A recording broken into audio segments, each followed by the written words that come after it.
udah 2 pelatih timnas sama sekali nggak melirik Bang Ican, padahal kualitasnya kita tahu semua dia bagus. Bagaimana seorang Anca ini bisa merubah atau bisa menambah opsi Coach Ken di tim nasional Indonesia? Boom! Halo bola lovers, kembali lagi bersama gue Raka di Futsal Talk.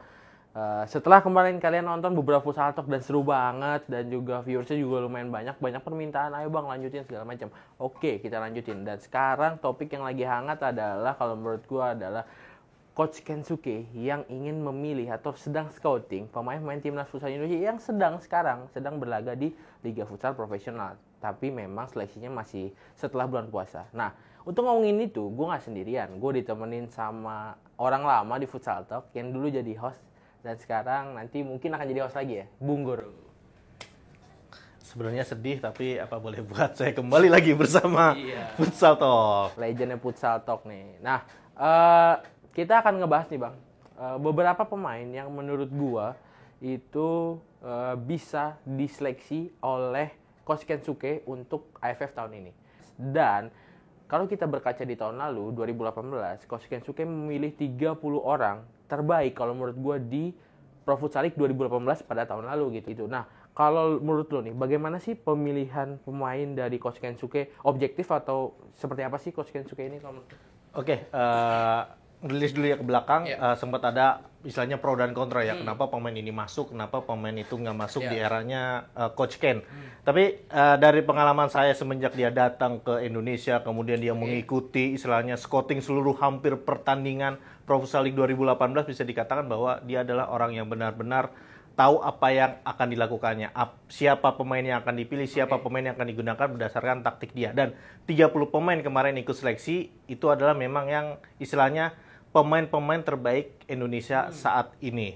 Ketika kemudian Ken memilih menjadi 18, kemudian 14 pemain yang ikut di AFF Futsal 2018, terbukti dia berhasil membawa peringkat 3. Istilahnya yang setelah 2 kejuaraan kita sepertinya tembus semifinal itu sangat berat sekali. Dan Ken bisa membawa kita ke situ, seperti itu. Oke, nah kita akan membahas beberapa pemain yang memang kalau menurut kita tim redaksi Bola Love, berdasarkan penampilan mereka di liga sampai sejauh ini hingga pekan 6 dan 7, kita juga bekerja sama dengan 90 Stats untuk mengecek benar gak sih mereka, kita memvalidasi dengan statistik, dan memang kelima pemain ini kalau menurut kita adalah pemain yang pantas dicoba oleh Coach Kensuke di seleksi. Kenapa kita bilang mencoba di seleksi bang? Karena kalau misalnya sudah masuk seleksi itu udah urusan Coach Ken.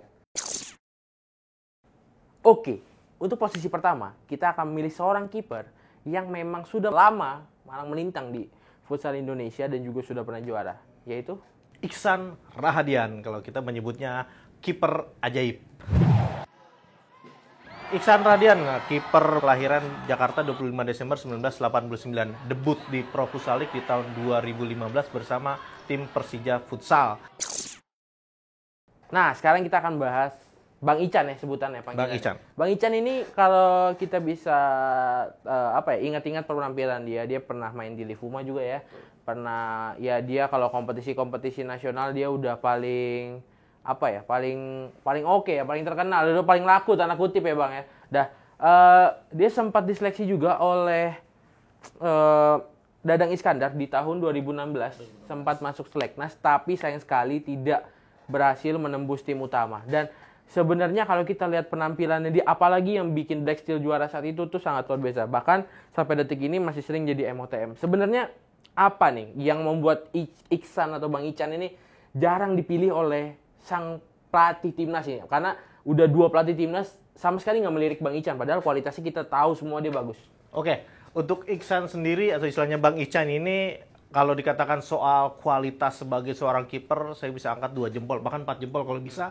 Karena secara refleks dia punya, secara skill dia punya. Tapi kalau saya bilang Iksan itu adalah kiper yang old school. Old school kenapa? Dia selalu setia banget di bawah Mister Gawang. Kalau kita melihat kiper sekarang itu seringkali kiper maju ke depan, sering meminta umpan kalau misalkan di depan udah terjebak situasi seperti apa. Nah, Iksan ini lebih cenderung dia selalu diam di area, bahkan diam di bawah Mister Gawang. Ini yang membuat seringkali pelatih-pelatih kiper atau juga pelatih timnas melihat bahwa Iksan terlalu diam. Dan mereka sekarang ini kiper futsal modern lebih pengen yang lebih aktif lagi, tidak hanya jago di bawah Mister Gawang itu sudah suatu kewajiban, tapi harus ada nilai-nilai tambah lainnya seperti bisa passing yang akurat atau istilahnya membaca irama pertandingan. Itu mungkin yang Ihsan kurang Ya punya mungkin oleh itu dia. yang menjadi alasan beberapa pelatih timnas sebelumnya tidak melirik Ican ya. Nah, yang kedua kita akan pilih Ancor yang memang sudah senior dan sudah pernah membela timnas Indonesia juga, tapi dia belum dipanggil oleh Coach Ken. Dengan penampilan yang baik di Liga, saya rasa dia sudah pantas untuk masuk dan dilirik oleh Coach Ken dan bisa dimasukkan ke Seleknas untuk AFF 2019 tahun ini. Dan nama kedua adalah Andriansah Agustin. Andriansah Agustin atau sering disebut dengan nama Adom, pemain kelahiran 19 November 1988. Bisa dikatakan bahwa pemain ini termasuk golongan pemain senior dan sudah malang melintang sebenarnya di timnas futsal Indonesia. Nah, di nomor 2 atau di posisi Ancor, kita bisa bilang adalah posisi yang mengatur pertandingan, posisi belakang juga. Kenapa Andriansah Agustin? Apa sih keistimewaan Adom ini kalau lu lihat dari kualitasnya dia dari dulu ya Bang ya, dari lu udah ngeliput futsal udah lama ya, dari Adom muda dan transformasinya Adom sehingga Adom sekarang menjadi pemain senior. Apa yang berubah dan apa yang bisa diunggulkan dari seorang Adom ini sih Bang sebenarnya? Oke, kalau mengenal Adom pasti lebih banyak fans cewek-cewek melihat dia, wah Adom ganteng. Tapi sebenarnya selain ganteng, kemampuan dia yang utama adalah dia bisa dikatakan Ancor playmaker murni yang istilahnya sangat jarang sekali dimiliki di Indonesia. Kalau saya melihat itu betul. hanya dia dan Bang Jailani Lajanibi yang bisa berposisi angkor menjadi playmaker, tapi defense-nya sangat bagus, luar biasa juga. Pembacaan dia akan permainan membuat salah satu kelebihannya dia lah, sehingga kenapa dia layak untuk dipanggil seleksi oleh Coach Ken. Nah, kita bisa bicara bagaimana seorang Adom ini yang kita kenal kualitasnya bisa masuk ke skemanya Coach Ken. Kalau kita bisa lihat nih Bang ya, dari ancor-ancor timnas Indonesia di AFF 2018 saja. Di sana ada nama Suni, Adit, dan juga Rio. Bagaimana seorang Adom ini bisa mengalahkan katakanlah 3 pemain ini untuk bisa masuk atau merangsek masuk ke 3 pemain yang akan dipilih oleh Coach Kensuke. Untuk Adom ini apakah dia bisa istilahnya mengganti atau melawan tenaga-tenaga muda dari timnas futsal sebelumnya? Dari tadi disebutkan ada Adit, ada Rio, kemudian ada Suni. Kalau bisa dikatakan Adom ini sebenarnya gabungan dari ketiga kemampuan pemain tersebut. Tapi harus diakui juga bahwa umur menjadi istilahnya halangan utama dari seorang Adom ini. Mau tidak mau diakui bahwa kecepatan dia memang menurun. Tapi yang bisa dipakai oleh seorang Coach Ken adalah pengalaman dia yang sangat luar biasa. Baik membela timnas maupun membela klub. Inilah yang tidak dimiliki oleh 3 pemain muda Indonesia saat ini. Mantap. Dan itulah kenapa kita memasukkan Andriansah Agustin ya Bang ya, di dalam rekomendasi kita kepada Coach Ken. Dan itu saja penjelasan kita yang kita bisa jabarkan tentang Andriansah Agustin. Dan sekarang kita masuk ke posisi flank, di mana di situ ada satu pemain yang menjadi buah bibir atau menjadi bisa dibilang wonderkid ya, baru dari kota Makassar, Sulawesi Selatan, yaitu Ardiansyah Nur alias Anca. Ardiansyah Nur, pemain Makassar, kelahiran 27 Agustus 1997, mengawali musimnya di Liga Pro di tahun 2017 bersama Antam FC Jakarta. Kemudian dia pindah ke Blackfield Manokwari di 2 musim terakhir. Anca dulu pemain yang biasa aja Bang, yang bisa dibilang average dengan pemain-pemain Makassar yang lain. Tapi dengan kualitas yang dimiliki, latihan yang tinggi, dia bersama Coach Yori juga bisa merubah dia menjadi salah satu pemain terpintar di Liga sekarang Bang. Dan kalau kita bisa lihat dari statistik, di sana dia memiliki chance create dan juga passing yang salah satu tertinggi di Liga. Nah, kalau lu melihat sendiri nih, seorang Anca ini apa sih maksudnya? Bagaimana seorang Anca ini bisa merubah atau bisa menambah opsi Coach Ken di tim nasional Indonesia? Seperti Bung Raka tadi bilang bahwa setelah dilatih Yori, dia menjadi pemain yang sangat pintar. Dia tahu kapan dia mendribble melewati lawan, kapan dia bisa melakukan sebuah umpan-umpan tajam yang bisa istilahnya membanjakan para penyerang di Blackfield Manokwari. Seperti Bung Raka tadi bilang bahwa dia memiliki asis yang sangat tinggi. Bahkan kalau kita lihat di statistik, banyak gol Ardiansyah Runtuboy ini lahir dari kaki seorang Anca ini. Dan ini yang dipastikan akan menjadi istilahnya kelebihan dia ketika dia dipanggil timnas futsal. Mau tidak mau Ken akan mempunyai banyak pilihan di pemain tipikal istilahnya flank lah, yang memiliki lari cepat, skill individu cepat, dan yang pasti adalah dia sangat pintar untuk kapan memberikan umpan maut.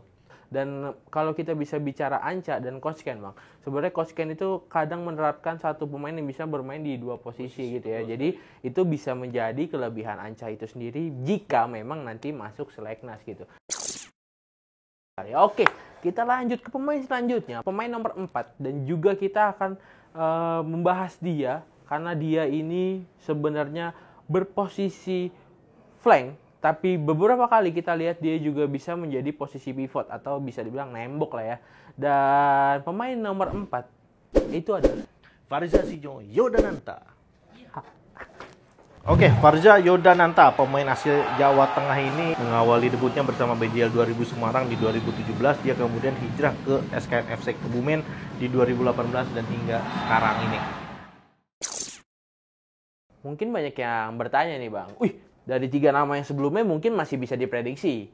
Tapi kalau nama yang sekarang mungkin, siapa Fariza? Mungkin banyak yang bertanya dan mungkin ada beberapa juga yang sudah mengenal Fariza.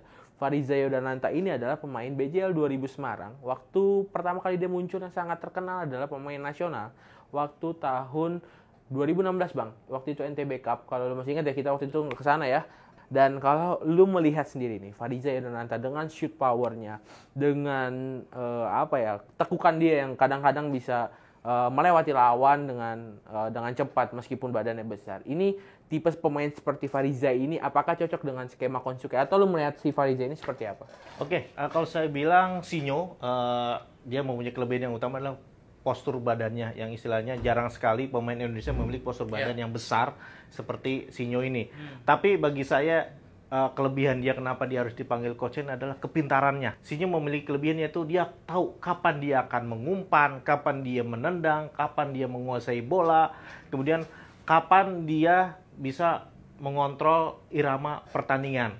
Kalau kita melihat seringkali melihat bahwa Sinyo ini hanya pemain biasa aja, passing biasa, tendangan biasa, tapi dia melakukan di saat yang tepat. Itu yang jarang sekali dimiliki oleh pemain Indonesia. Dan satu lagi, kelebihannya postur tubuhnya ini membuat dia sebenarnya tidak hanya bisa bermain sebagai pivot ataupun flank, dia juga bisa bermain sebagai angkor karena dia cukup baik juga dalam melakukan pertahanan. Jadi bisa dibilang dia pemain universal ya, katakanlah pemain serba bisa. Nah, Fariza Yodananta ini yang gue inget waktu Final Four tahun lalu, kalau nggak salah dia cetak gol bagus gitu. Jadi kalau nggak salah tendangannya di SKN waktu itu ya, tendangannya bagus, banyak banget peluang dimiliki sama dia. Waktu AFF Futsal Club juga dia menjadi salah satu orang yang salah satu pemain lokal yang bermain bagus dan all out gitu. Banyak yang ngelihat kemarin hanya 2 pemain asing SKN yang bermain bagus, cuman ada beberapa pemain lokal yang tampil bagus dan bisa membantu SKN pada saat bertanding waktu itu. Dan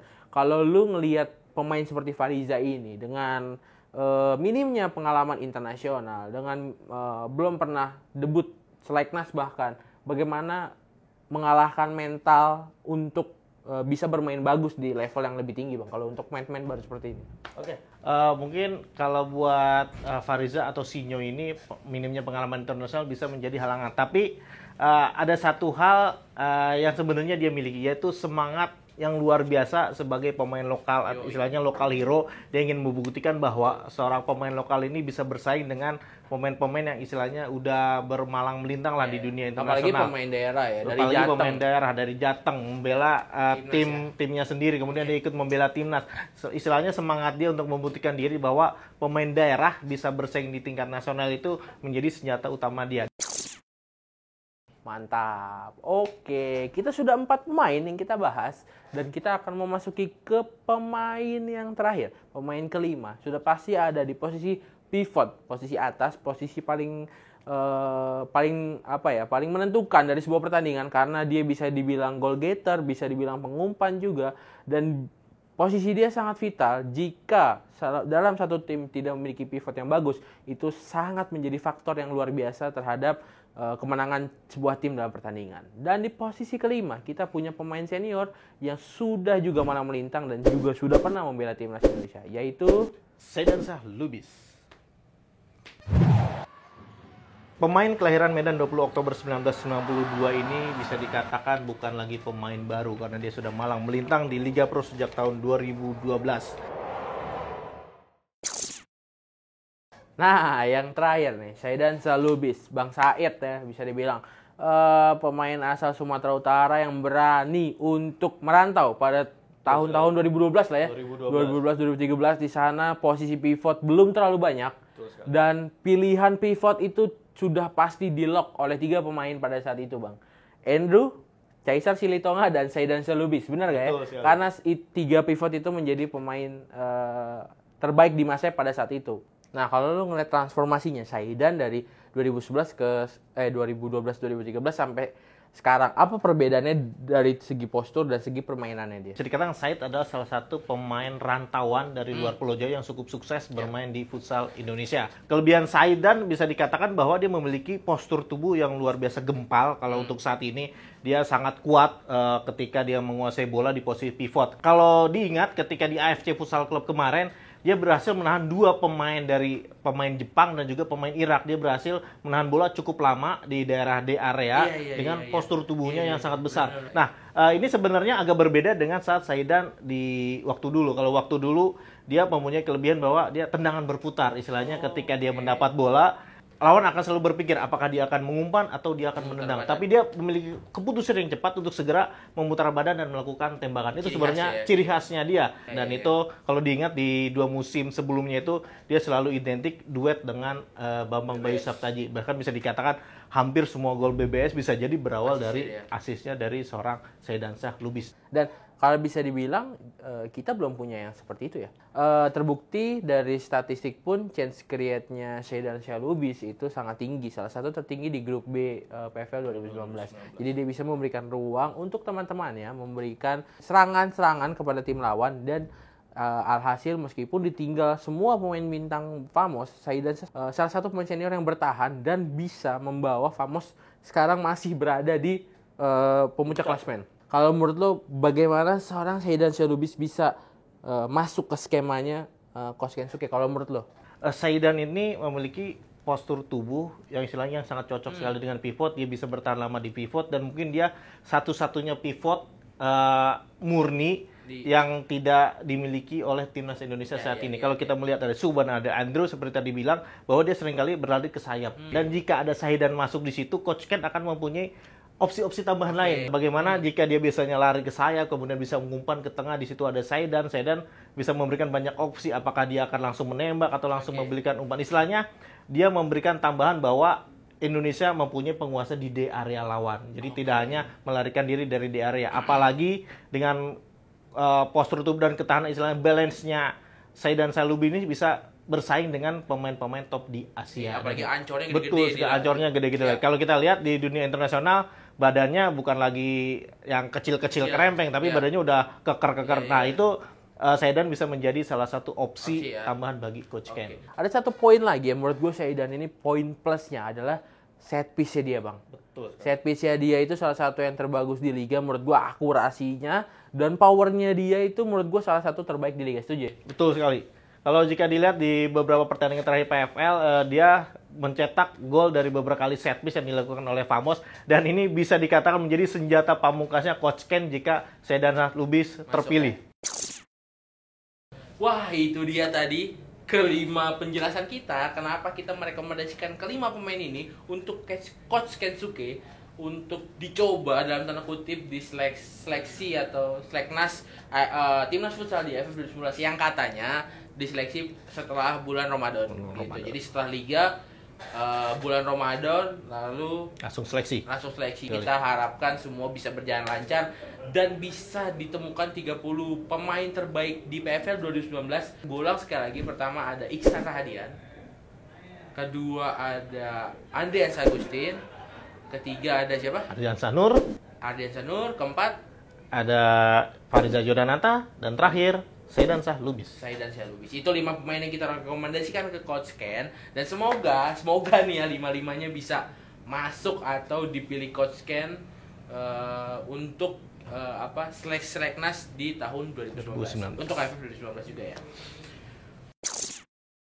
Sekian juga Futsal Talk edisi kali ini. Komen di bawah kira-kira nextnya kita akan bahas apa, atau kita pengen bahas apa, atau DM di Instagram juga bisa. Bisa jadi bersama Bung Gora atau nanti narasumber lainnya. Kita akan lihat di edisi Futsal Talk selanjutnya. Jangan lupa komen, like, and share, and subscribe. Sampai jumpa di Futsal Talk selanjutnya. Salam Futsal Indonesia. Asia.